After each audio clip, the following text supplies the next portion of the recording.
उसकी खास पहल चुनावी जंग 2021। जैसा कि चुनाव अब लास्ट चरण पे है, लगभग 9 चरण के चुनाव हो चुके हैं, 2 चरण के चुनाव बच गए हैं, 10वां और 11वां चरण। 11वां चरण जो चुनाव है बिस्फी ब्लॉक और पंचायत पड़ते हैं चौटा। यहाँ पर हम एक उम्मीदवार से मिलने आए हैं जो उम्मीदवार बहुत सालों से चुनाव लड़ रहे हैं, परंतु कहीं ना कहीं जीत से 1 या 2 कदम पीछे रह जाते हैं। तो आज उनसे जानने की कोशिश करेंगे कि ऐसे क्या रीज़न रहते हैं कि आप जीत नहीं पा रहे हैं, और इस बार कौन सा मास्टर प्लान लेके आए कि आप जीत दर्ज करेंगे, क्योंकि 20 साल या 15 साल से संघर्ष कर रहे हैं और संघर्ष का नतीजा है कि आज लोगों के बीच अच्छी पकड़ बन चुकी है। नमस्कार सर। नमस्कार। आपका शुभ नाम? सुरेश महतो मेरा नाम है। सुरेश महतो जी, आपकी पंचायत में कितने गांव पड़ते हैं? मेरे पंचायत में लगभग 10 से 12 गांव पड़ते हैं। 10 से 12 गांव पड़ते हैं जी। अगर आपकी पंचायत की बात करें तो टोटल आबादी कितनी होगी? लगभग वोटर की आबादी 8 से 9 हज़ार है। 8 से 9 हज़ार वोटर हैं। पोल होता है लगभग 4,000-4,500 के बीच में पोल होगा इस बार। 4,000-5,000 के बीच में पोल होगा। चलिए, आप थोड़ा सा अपनी पंचायत के बारे में बताएं कि आपकी पंचायत में वार्ड कितने हैं? 13 वार्ड है मेरी पंचायत। क्या 13 वार्ड में नल जल लगा हुआ है? लगा हुआ है, लेकिन पूरी तरह से अभी पूरी तरह से कंप्लीट नहीं कहा जाएगा। तो ऐसे क्या कारण रहे कि 2 साल हो गए, 3 साल हो गए, सरकार नल जल चला रही है, 17 से 18 लाख भी सरकार ने लगा चुके हैं, परंतु उसके बाद भी नल के अंदर जल नहीं है? अरे 13 वार्ड में हमको लगता है 3 वार्ड अगर ठीक ठाक से चलता हो यही बहुत है, 10 वार्ड फेल है।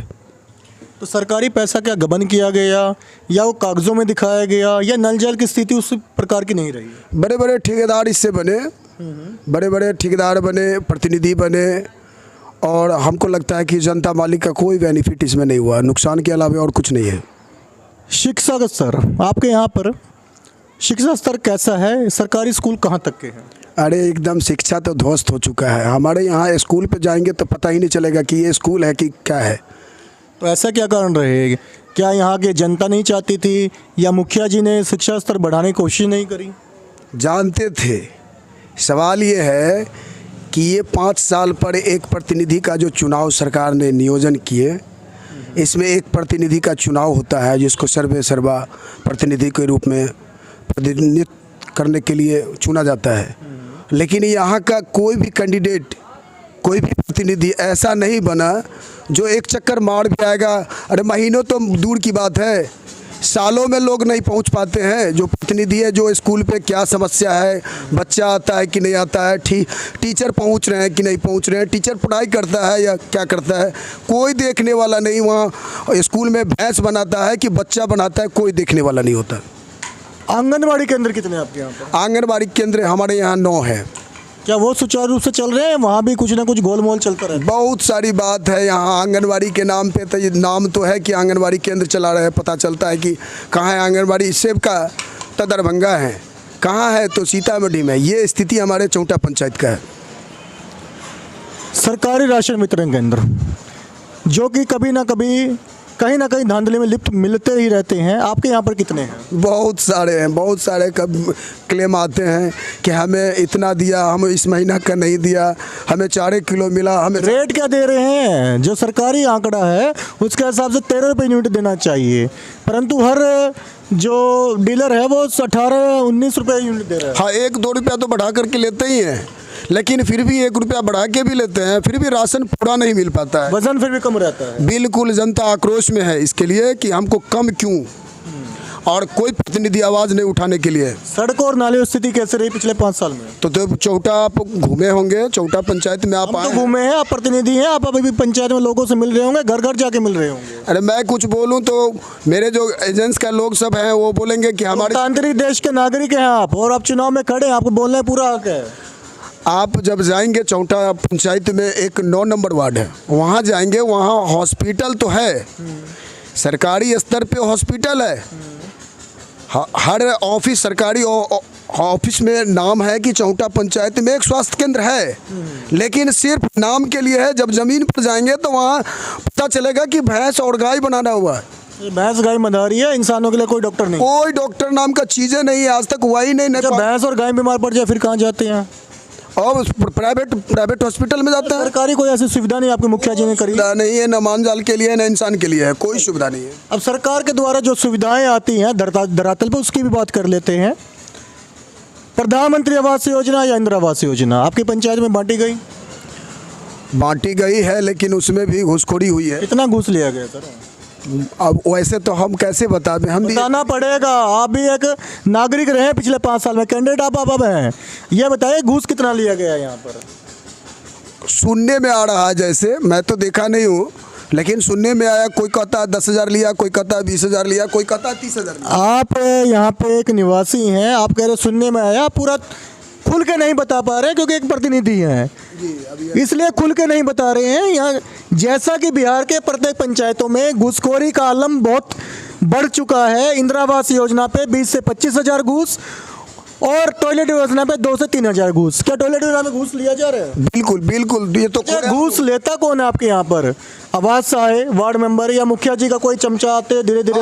वही बिचौलिया वाली बात है। बीच के लोग हैं, कुछ ठेकेदार लोग हैं, प्रतिनिधि का कुछ ठेकेदारी होता है, वो ठेकेदार लोग पैसा वसूलता है, अपने भी खाता है, प्रतिनिधि भी खाते हैं।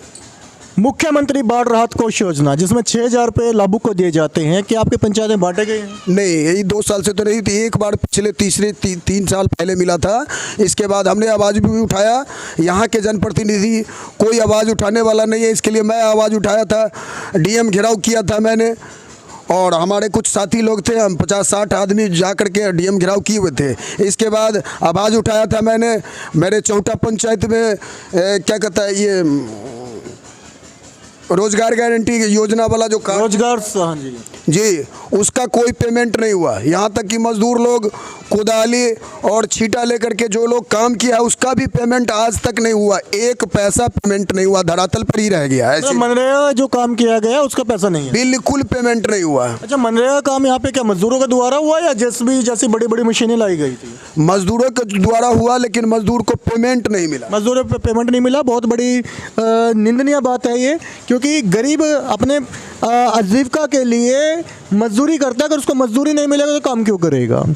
चलिए, यहाँ पर 2 बार कोरोना का लॉकडाउन लग चुका है, आपके मुखिया जी ने उन 2 जो लॉकडाउन लगे हैं उसमें क्या क्या योगदान दिया लोगों के लिए जो लोग बाहर से आए थे?